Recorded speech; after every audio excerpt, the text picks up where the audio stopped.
Welcome to Let's Talk Love, a space for real conversations, fresh perspectives, and expert wisdom. We dive into the joys, the challenges, and the beauty of relationships, learning and growing in community.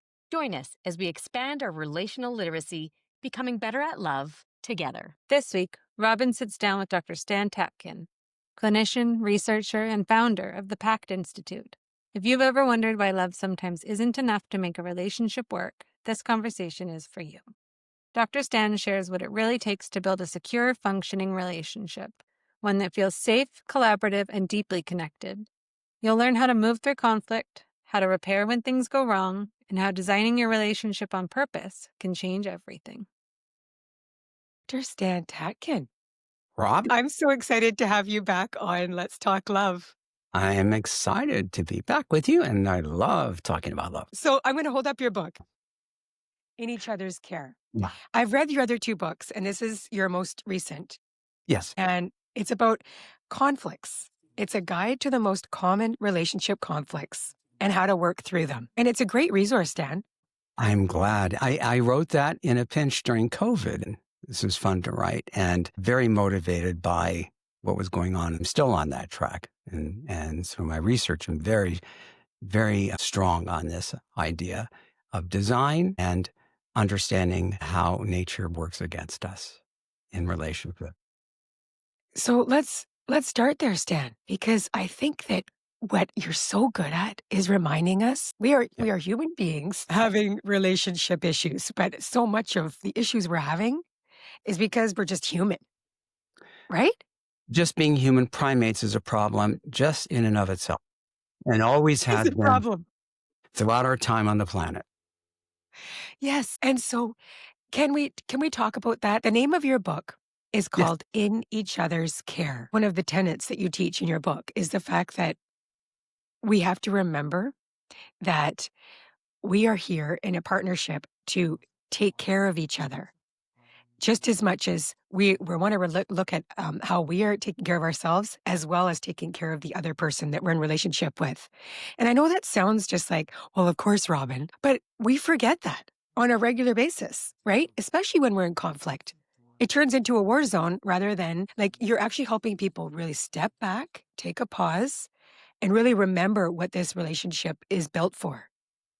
Well, as human primates, we do war better than love. And that has to do with our threat system, our always on survival instinct. And it's indiscriminate. It doesn't care whether it's a spouse, a parent, or a kid. If we feel threatened, there's autonomic systems that take over and protect our interests only. And that's the problem with all of us. We're all a little bit too pro-self if we're under stress. And then that's what that's what the problem is. It's how we do business under stress. That can make the difference between something that will last and something that just won't. Yeah, that's all human beings. It doesn't matter where they are on the planet because has to do with our neurobiology. So can you describe to us, I've used the word so many times about healthy relationship, but you're not saying that in your book. What you are really helping us understand is what a secure functioning relationship looks like. Right. The word healthy, I don't think actually means anything when it comes to this, right? Healthy food, perhaps healthy lifestyle, so you live longer. But this is really about what will work between two human beings and what will never work between two human beings. And that's really what I focus on. Things that can work and things that could never work in terms of happiness, longevity, and durability. That's very specific. Relationships can be anything that two people or more people want. They just have to agree and they have to think it through as a design issue. Only in couples do people not do anything like that. Nothing. And in the other world, You're right. It's not deliberate, right? It's not conscious. You no. come together and you think we're in love. We fell in love, but it's not set up. It's not designed properly. Well, no, because love gets you in the door. It doesn't keep you in the room, right? Love in and of itself does nothing. This is about purpose. This is about who are we? Are we casting each other as equal power, equal authority, generals, executives, leaders, bosses, or something other than that? Wouldn't it make sense if we're making something up, which a relationship is, it's an invention.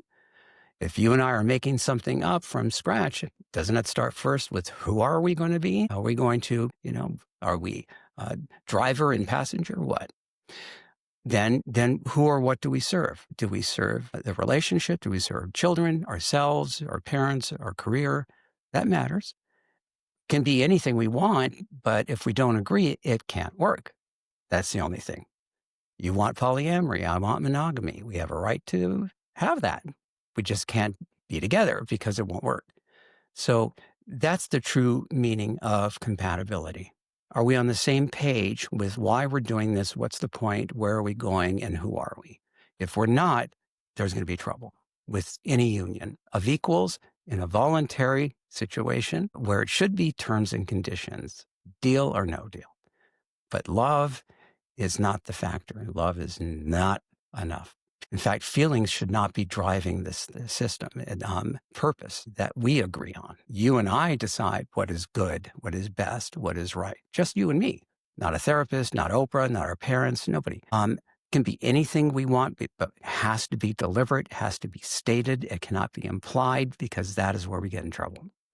You plan for your devils. Devils we are if the stress is at a certain level. And too often we don't think about that. And that's the human condition. We do bad things.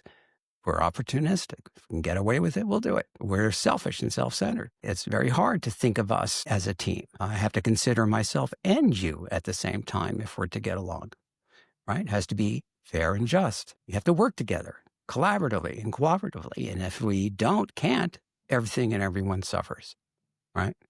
And so it's not really an option, but people don't think they should have to do it. And there are reasons for that, good reasons, but it ends badly, right? You get what you pay for. So this is a whole different way of thinking. It is a better life to think in terms of personal purpose, personal principles, what I believe in, that is right, good, or best. And hopefully you believe the same thing, or I can convince you, persuade you, because we're setting up something that is first and foremost about survival. That is why mammals that do pair bond stay together if they do, because of survival. That's the primary reason. It's either survival of the newborn or it's survival of the two people who are up against a dangerous world. Nature is doesn't care about relationships, only cares about continuation of the species and survival. That's it. The rest of it, we're on our own. Yeah. And so we better take responsibility for our own happiness in a relationship by design. Everything happens by design. If you're doing it naturally, good luck.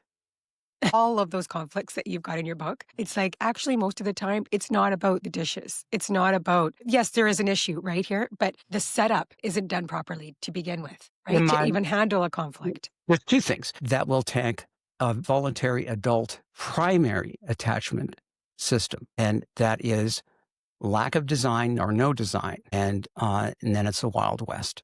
I'm operating under what I believe the relationship should be, and you are operating what you think it should be. What could go wrong with that? We have totally different ideas about that from mythology, from books, from movies, from our parents, from our culture, and it's all different. And if we aren't seeing it the same way, then we'll accuse each other. How come you don't know that? Everyone knows that. No, everyone doesn't. You're a different animal than I am, but I think you're family when we get married, and we're not. We're strangers, right?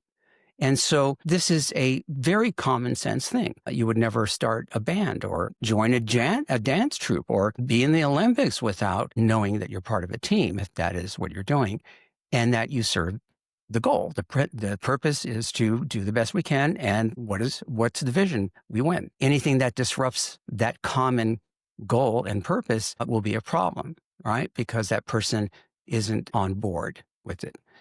Now, we're only dealing with two people. They have to get each other on board with these big ticket items of how they're going to do business.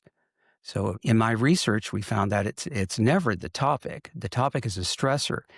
What repeats is the manner in which we will interact when one or both of us is under stress, period. Yes. That is where we are not good, right? People will say, oh, when we're good, we're very good. And it's kind of like, yeah, and the sky's blue. That doesn't count. What counts is when things go bad, how good are you? How good are you at maintaining an alliance of collaboration and cooperation, or do the wheels come off? And the answer for Yes. most, the wheels come off because of who we are. How do you describe that to couples when you say you're a team? Well, it is a team sport unless the two people decide otherwise, but they have to be clear-minded and actually think about downstream effects with any design, right? What could go wrong with this one? So it can be, secure functioning is two or more people designing anything they want. There's no should or shouldn't. They just have to be honest about what they truly want, because if each individual doesn't buy into that principle, that idea, that limitation, selfishly for themselves, they won't do it when it's the hardest thing to do. Therefore, purpose-centered principles protect us from our feelings and each other from doing harm because we've decided in advance how we're going to do this, even though it will likely be the hardest thing to do. Otherwise, it doesn't count, right? We're already doing the easiest thing, right? We already do under stress what we feel like. And that's never been safe among human beings. So this is not rocket science. This has been social contract theory. We've known about it since civilization, right? Fairness and justice theory. This is squarely in that area. And you build these structures to prevent bad feelings from staying, rising, and repeating, and to allow earned love, earned respect, earned admiration to actually emerge, which is absolutely more stable than the kind of love that we kind of feel occasionally or comes across, right? And then goes away, right? This is hard to replace because we're doing the right thing when it's the hardest thing to do. And we plan for that. That's a good life. Exactly. So secure couples get things done compared to insecure functioning partners. They That's work out big life problems and little daily frustrations quickly. Yeah. And keep interpersonal stress to an absolute minimum. This I thought was great. In the end of the book, you say, the reality is that the world is in chaos a lot of the time. There's just stuff going on right outside of our homes, at any given time. You look at the political landscape, you can look at so many things, right? I mean, you wrote this during the pandemic, but really our goal, and if we just keep coming back to this, our relationships at home with our partner, if you're with one, this is meant to be constructed to be your safe haven. And it's like if you're at war with your partner. Because it's designed that way. It's only happy because Yes. it's designed to be happy. That's my point. But yeah. Yes. But Stan, this is what you're seeing. And I know this, right, to be true. We're talking about love relationships all day long. It's just not the case with a lot of people. This is such a huge, important thing that people are forgetting. It's like, really, I know we've got an issue over the dishes, or we've got an issue over what's going on with the parenting of the kids. But at the end of the day, it's like your union and the safety within your relationship is what you need to be focusing on, right? And how to keep that. Secure functioning is basically growing up, being an adult, and taking responsibility for your life and your future, and also, leadership, taking leadership, both of you, right? So we decide, just because we're designing this, we decide hierarchically how we're going to make decisions. Let's say we're going to make decisions first and foremost. What's at the top? That has to be protected at all costs in order for everything else to work and be right. So let's say it's our relationship, the thing that we created. It's greater than us. We imagined it, and that is the altar to which we pray, and we decide that the relationship is going to be at the top. Why?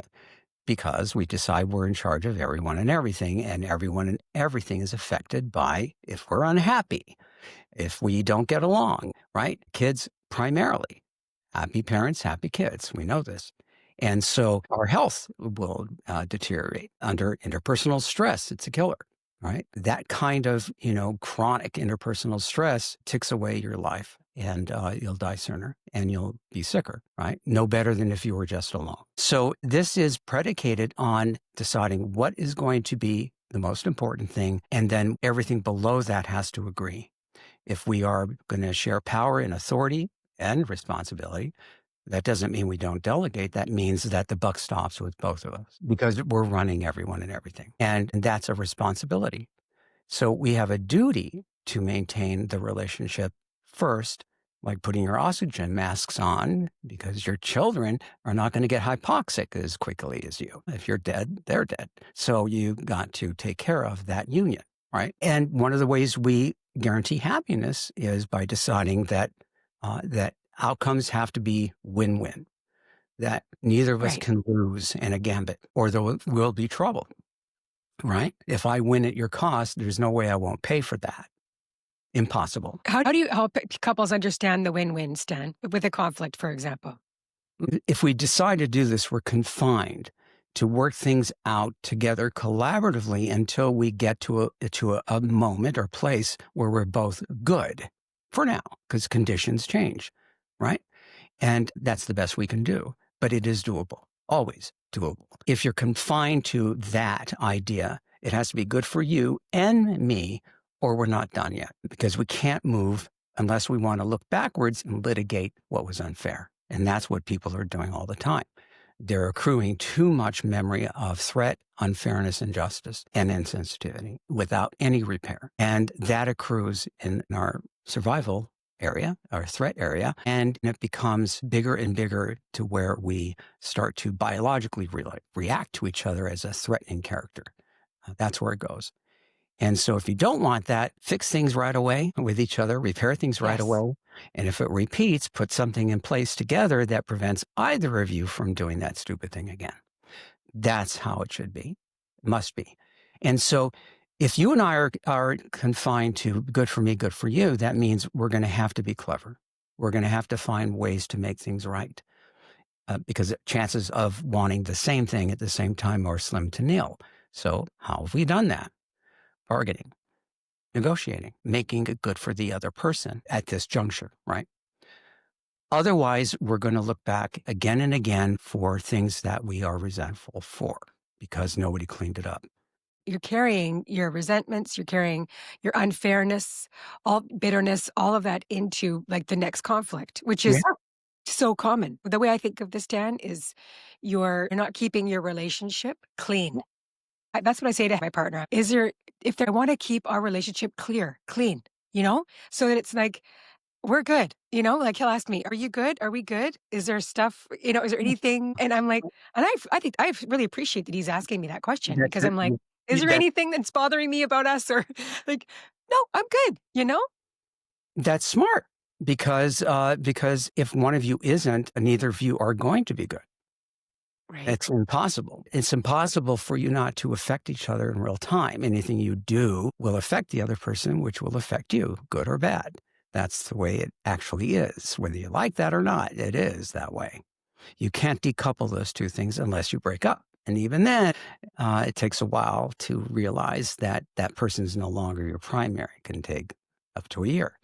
So this is... Oh, can you please go into that? So there are certain facts about our nature that people don't understand or don't even know about, that in each other's care came up out of psychobiology. It came out of knowing that our particular species, kind of primate, operates under something called interactive regulation. This is the autonomic nervous system. I know it's nerdy, but we do better up close interacting and regulating each other's state than we do regulating our own. That's because I can see at close distance what's going on in you before you know it, and you can see what's going on in me before I know it. That gives us an advantage that says that the way we are getting along depends on our ability to respond quickly to what we see in the other person's face or vocal tone or whatever. That is going on when we court and we get the gig. Of course, we were good at that. But are we good under distress, which wasn't tested? And that is where the rubber meets the road. We cannot, together as a regulatory team, attenuate distress experiences or stress experiences, and so they amplify, which makes us more threatening to each other. There are a lot of ways to explain this that are even more detailed, but this is part of this. We can't do anything about that. That is what's going to happen if we don't understand the forces that are working here, that we can't control. Nobody can. And so all we can do with natural forces that are going to compel us to do things, no matter what, is to know about them, predict them, plan for them, practice for them, or hack them or override them with a principle. We want something better than to punch the other person right now. We are looking for something greater than feeling better at the cost of doing better. That will also interfere with these impulses and triggers and subcortical processes that are using pattern recognition and do not have an executive function. Therefore, if it's threatening, I see it, smell it, I shoot it first. That's how we are. That's exactly how we're. And it'll happen every time if our blood pressure and heart rate rise to a certain level. So this is actually there, and it's going to take over unless we understand it. Otherwise, we're a victim to it. We're a victim anyway, but we don't have to be to all of it. And that's one of the things you teach in your book, right? The issue is not with your partner. The issue is how you're going to interact with that issue. The issue is our interaction under stress. That's what is accruing threat. That is what is the problem that repeats. It is. Yes. The topic is just the stressor. The topic is the stressor. That's and it. The issue is with how we are reacting to the issue. And In so a the way, first thing we want to... we don't know are threatening, but they are. Right. Go ahead. So the first thing we want to do is bring relief to our partner, right? And disarm them if they're under threat, because that's the smartest, wisest thing to do for yourself. Annoyance and irritation with each other doesn't go away. We are actually annoying. We are difficult to live with. We are difficult to live with. There is no human being on the planet that is low maintenance up close over time. We are all a pain in the ass. That doesn't go away.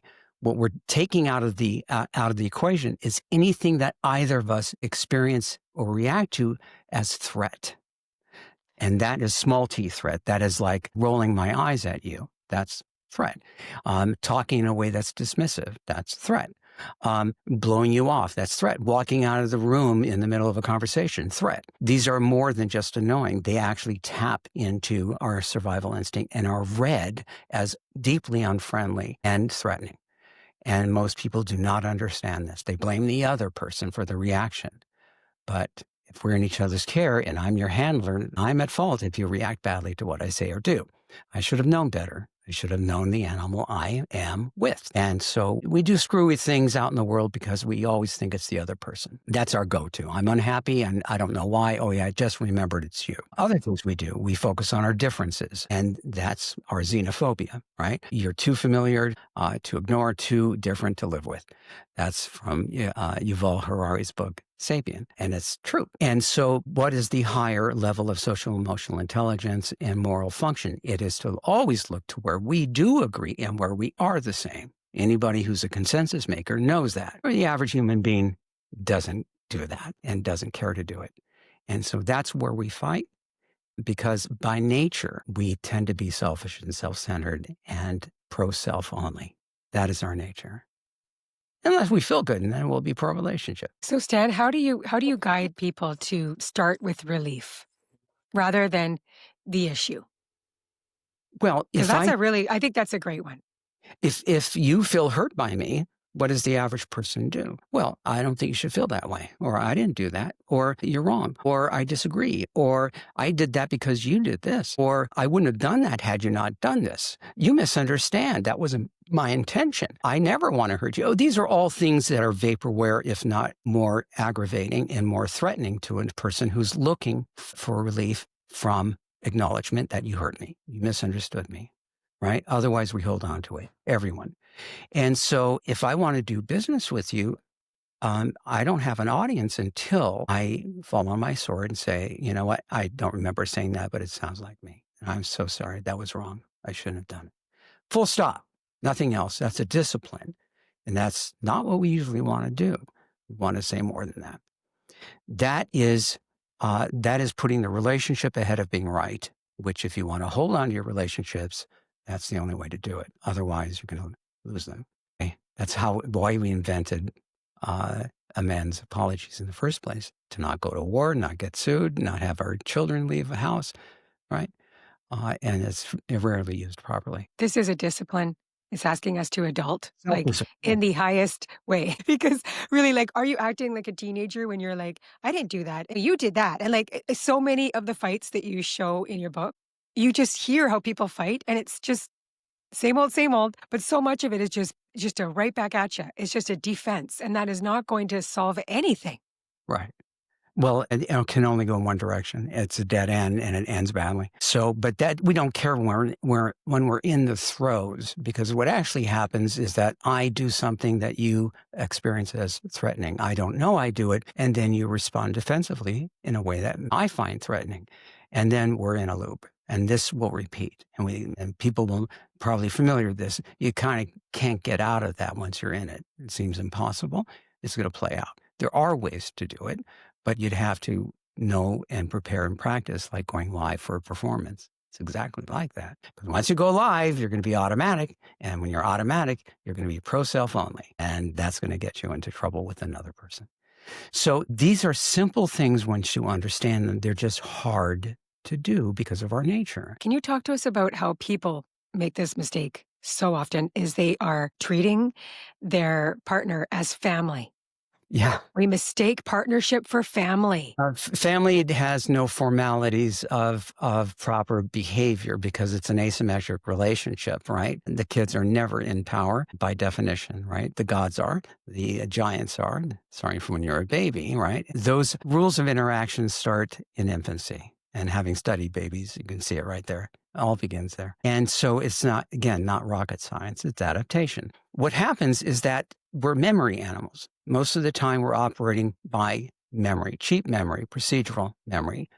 And that's based on the biological law of energy conservation. It's throughout living things. It's to restore and to save energy, resources for things we must have energy for, like survival or picking a place to put your tent or to gather your food, right? Or novelty, where you're learning something new. What happens is that because of energy conservation, you and I will start to automate each other soon after the endogenous drugs wear off. And those drugs are making us superhuman and cling to each other so that we procreate, right? That's nature. But once that dies down, we think we know each other, which is simpler and easier. Now we can direct our attention toward other things. But what also happens, it lulls us into thinking we know this person. We store the face for weeks and months without ever looking at it. That's how lazy we are. We go to where we disagree. That's how lazy we are. Low-hanging fruit. We blame the other person again. Low-hanging fruit. All of this is easy because anything else would be energy expending, and we don't do that. All of us. So we get lulled into thinking the other person is like family because it reminds us of family. It's this very similar to our earliest attachment relationships. That's why these relationships are the hardest, romantic relationships. People will say, oh, my friends are not like this at all. They don't even do any of those things that you do. Mm-hmm. And my response has always been, marry one of them and see what happens. Because this is apples and oranges. This is a whole different thing. Hardest thing. Harder than kids. Harder than, of course, pets. So that's because of memory, and that's because it reminds us of an existential attachment formation in our earliest attachment bond with our caregiver, because we are not born to survive on our own. We can't, unlike other mammals. And so we are fully dependent on this one person for our life. That's an existential matter. And guess what? That's another reason why breaking up is hard to do. Because the attachment system is the I can't quit you biology. It's nature's glue. It's intended to keep us grouped together since we're not lone wolves. But it will keep us together even when we shouldn't be, right? Right. We confuse it for love. No, it's actually an existential threat. Huh? And there's always that piece of it that will never be reasoned with for breaking up with someone. That's why breaking up is so hard to do. So anyway, I digress. But all of this, again, is understanding how we roll as a species. All of us, no exception, doesn't matter age, doesn't matter color, doesn't matter where you are on the planet. If you're a human primate, you're an asshole somewhere. What you're saying when it comes down to the reasons we don't want to look at our partner as family is because we drop our formalities.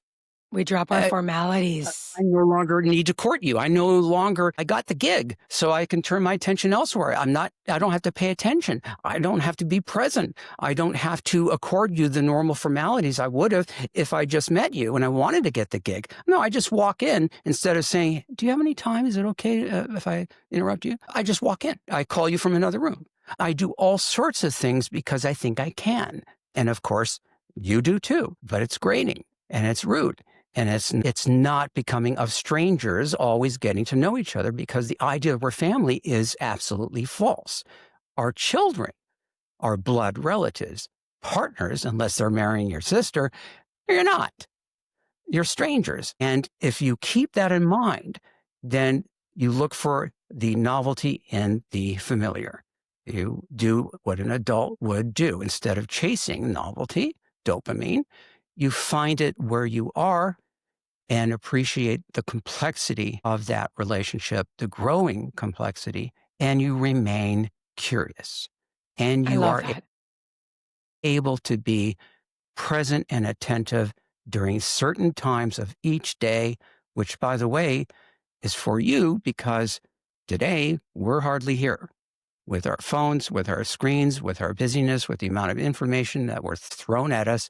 We are not here most of the time. We're somewhere else in the future, in the past, somewhere, but we're not actually here. So that's a problem for happiness. And it's a problem also for loneliness, because people will eventually get existentially lonely, because real intimacy actually is presence and attention and curiosity. It isn't sex.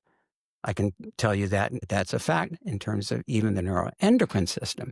Oxytocin, we know now, is the single most predictor of a happy marriage, the blood levels of oxytocin and vasopressin. Now, women will always have 7 times more because they give birth. But how do you get an oxytocin rush? I look in your eyes just for a moment, just that, and I actually see you. And I walk. We both got a healthy dose of oxytocin. I ask you, how are you? Oxytocin. I ask you, we're in bed, what was your first kiss? Pillow talk, oxytocin. I look at you during the day, or I say to you when I'm excited, God, I love you, oxytocin. Both of us. We have the ability to amplify these things. Other mammals don't. So we can get a 7-fold hit of these groovy drugs, dopamine, presynaptic dopamine, and oxytocin, vasopressin. No other can, but we do it in each other's eyes. We do it by saying things that the other person feels seen and heard. That is how you rock. That is how you recreate falling in love again and again. You're hacking the neuroendocrine system by doing things that excite the two of you in a way that it did at the very beginning, because that kind of love is actually a part of an addiction. It's not a feeling. It is actually tapping into the addiction circuit. So you have You to said hack it's it. presence, attention, and curiosity.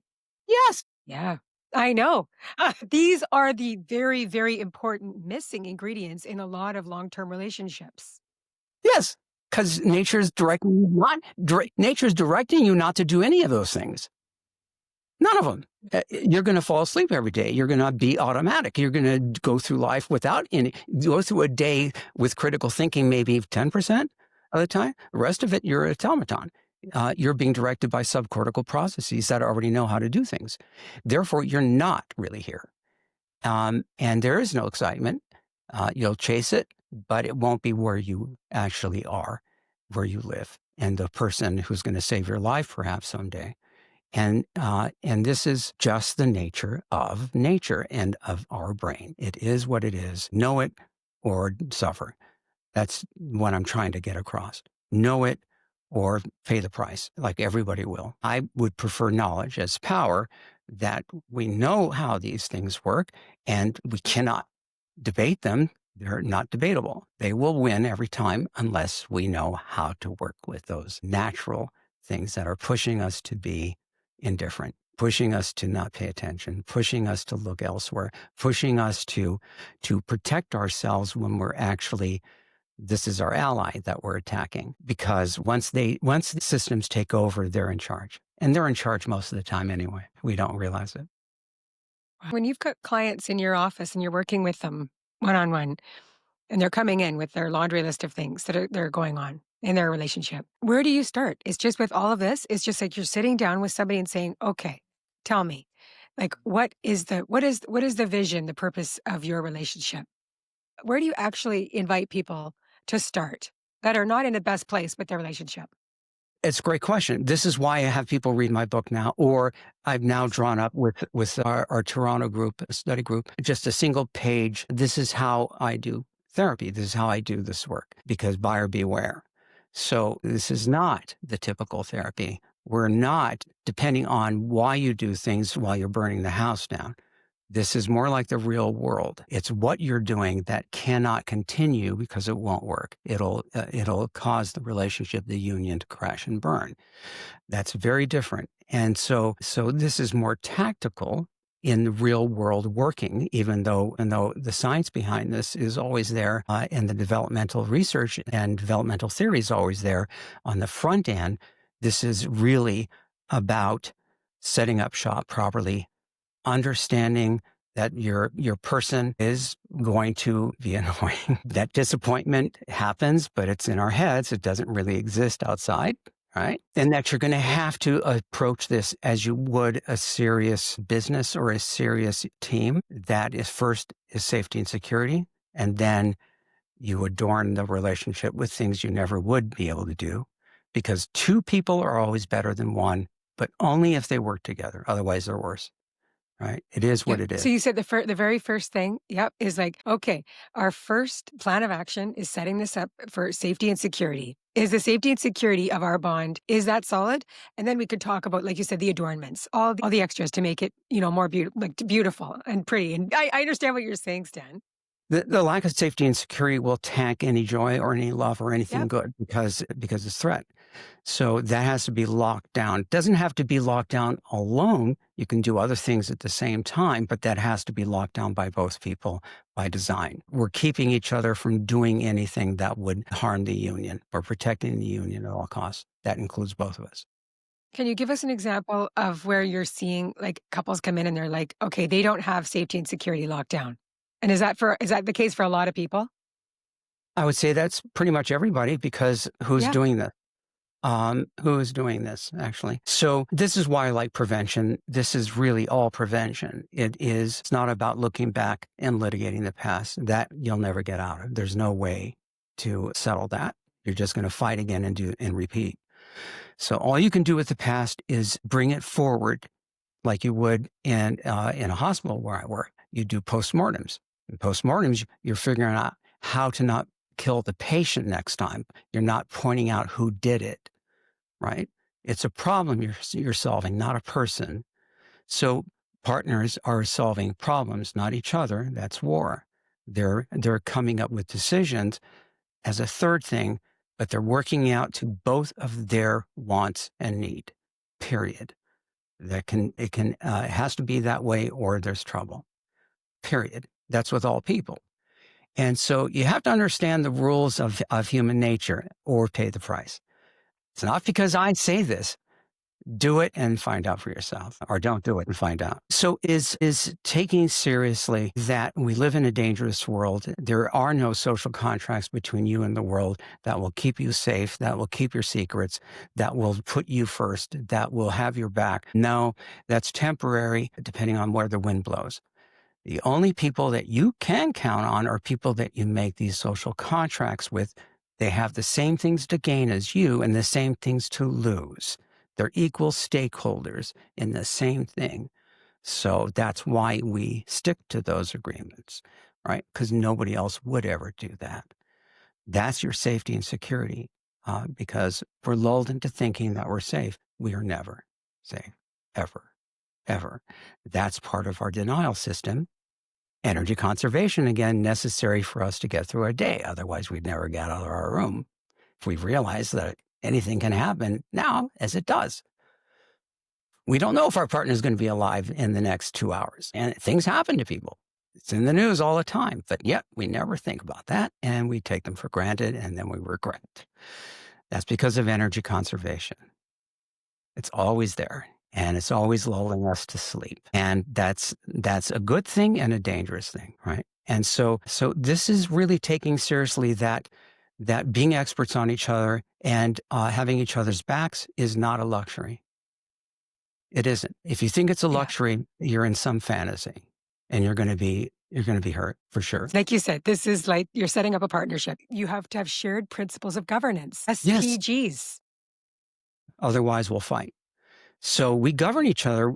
We have the right to tell each other what to do in this instance because we gave each other permission to do that. It serves a purpose that is good for both of us. I just have to remember why I chose it when I don't want to do it, because I have to do it, right? So these things. Can you give us an example of that, Stan? Between you and Tracy, for example, like a principle of governance that you both agreed to, even under stress. Let's take the big one. Neither of us can lose. If one of us forgets, which is natural, the other one is permitted to remind the other person with the absolute expectation that when reminded, the other person must cooperate now, without pushback, without argument. That's governance. That's by agreement and permission to enforce. In the greater world, you don't need permission to have your cop enforce, right? It's baked into the social contract of the society, right? You follow the rules. In a couple of equals, you have to do it by agreement first and then permission to enforce, or who died made you my boss.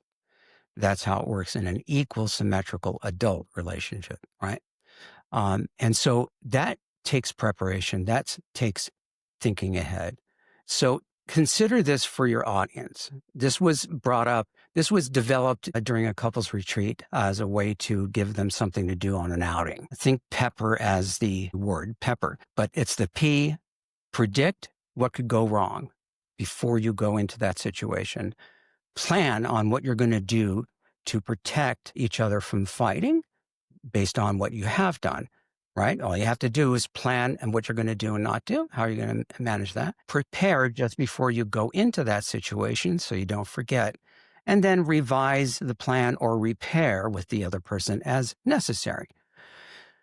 If you did that every time before going on a trip or dealing with the kids or anything that is going to be stressful for either of you, everything changes because everything is predictable. People that just aren't doing it. And they're walking into the same situation live, and they're going to do the same stupid things and fight. So we predict and prepare and plan and prepare for everything we do. And we, by design, always have a good time because that is the vision. The vision is by the end of this trip, we had a great time. Other people's mileage may vary, but we were good. Yeah, we're a good team. Now, what will get in that way? And one by one, we take everything, we leave no stone unturned, because there are things that we couldn't predict that could happen. We're going to include those too, because by design, we're going to make it the way we want it to be. And we can do that without anyone knowing and without harming anybody, including staying away from somebody that is toxic. We can do that if we're prepared ahead of time. So it's power. That is a very powerful thing for a team to do. But you have to look ahead. Otherwise, you get what you pay for. And so think this is all prevention. This is all prevention. Because you can't do anything about the past. You can just prevent the past from recurring. And that's all you can do. Do it. Because that's great. That's right. And that's why you said you've got shared principles or rules of governance. I love it. So I've written down a few that you have from the book. You have each other's backs at all times, without exception. In public or private. Yep. You repair, correct, fix, or make amends without explanation, condition, excuse, or defense when the other experiences hurt, misunderstanding, or any other injury. And we do so within 1 hour without exception. Without exception, no, you can't. Why? Because it's a memory problem. See, all of this has, again, this is all science-driven. It's not about politeness. The reason you want to fix things fast is because otherwise it goes into long-term memory because of adrenal products that you're pumping. So the reason I fix it right away by saying, "Oh, I'm so sorry. I didn't mean to do that." Well, I mean, didn't mean to do that. It's not as great as I did it, and I'm sorry, that was stupid. Um, because I don't want you to remember this and have it come back to litigate, which is going to be the forever thing.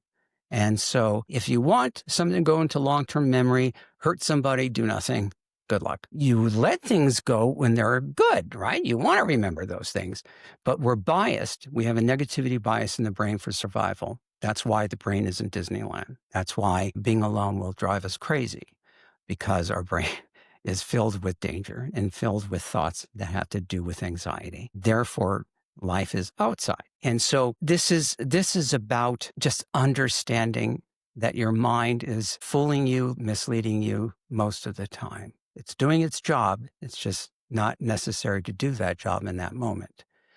That's because it's always working and it's always aware of what could hurt you and preparing. And it's in your mind, but it's a false flag alarm most of the time. So again, understanding how our mind works and doesn't, understanding that that our communication is terrible on even the best day.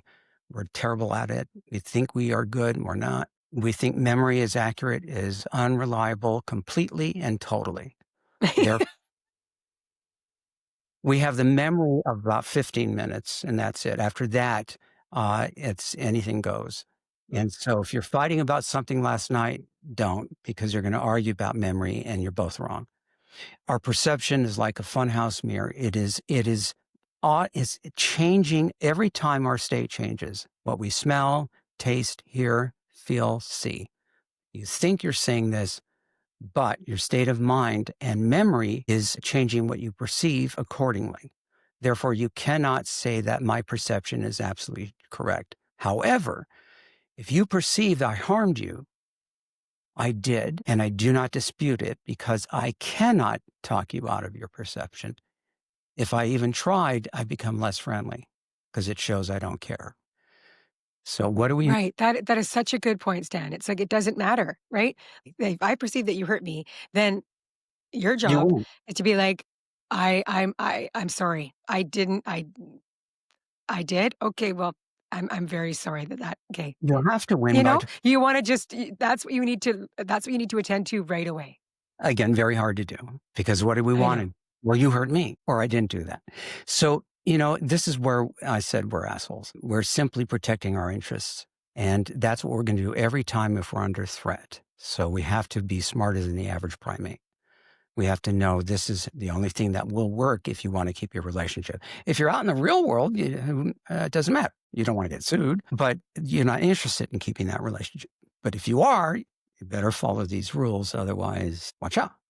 Yeah. Right? These are the rules of how we experience fairness and justice. And so, if you did hurt me, I table that for later.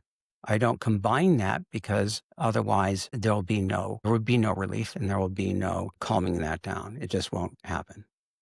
Right? Again, hard to do because of who we are and what we do when we're under stress. We're not. Well, I'll say, Stan, that this is why this is such important work because we want to. I want to. I want to Yeah. create a beautiful partnership. I want a lasting partnership. I want to be like the best relationship of my life, you know?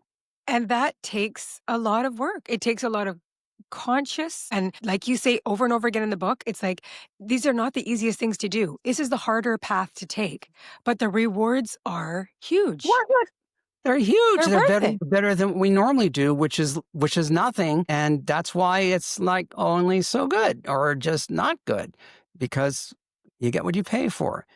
This is effortful because it yields things that are more than we'll ever get from anyone or every. These are expensive propositions. We have an agreement. One of us is in distress. The other one drops what they're doing and takes care of it with the other person, because unless you're in surgery, right? That's annoying. That's an inconvenience.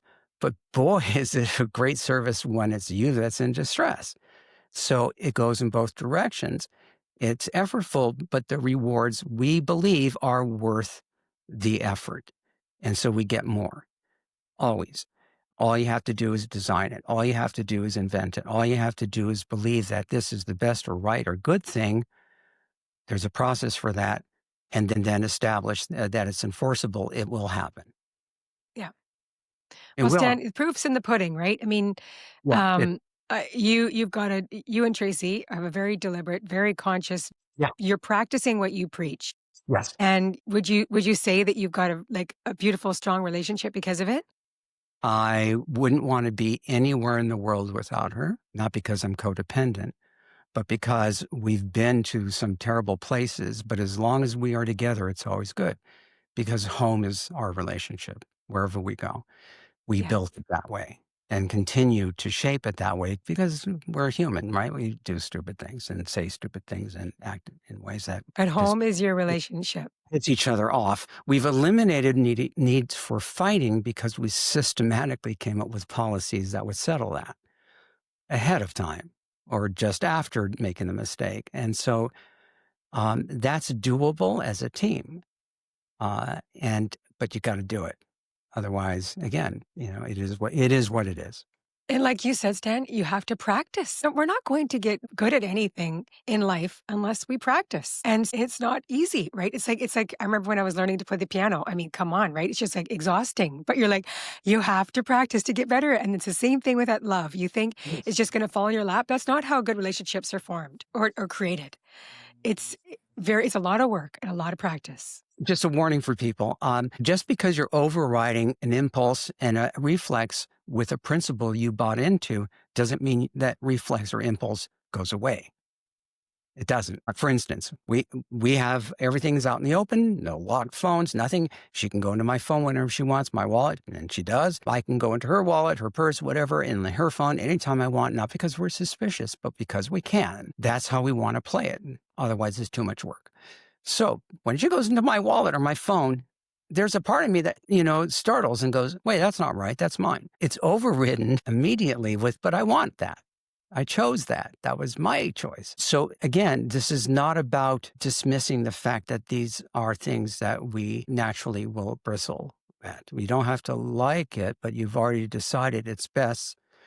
So I can't do what we do sometimes, that's play, because that may not be appropriate for this. But, we can tell each other what to do. The other person has to do it immediately, but we can register our discontent playfully. Just imagine what you will. And it's play. It's fun because we're doing the hardest thing, even though we don't want to do it because we believe that is going to pay. That's not always Right. fun. But it's worth it, like you said. Not expected to be fun, expected to be right and best. Well, Right? thank you so much, Dr. Stan Tatkin. I love talking to you and I Oh, love learning from you. And you're a great example and an excellent teacher. So I thank you. try to be. I'm messy like everyone else. We're all human. I Mhm. appreciate you. So thank you so much. Thank you. Thank you. Be well. As You too. always, wonderful. Thank you so much for listening. This podcast is hosted by Robin Ducharme. Please subscribe and rate our show. We value your feedback as it helps us bring you the resources you need to improve your relationships. Visit us at realloveready.com to attend our annual In Bloom Summit and to access more ways to build your relational literacy. We honor and express gratitude to the Coast Salish people, the stewards of the land on which we work and play. Blessings to you in love and in life.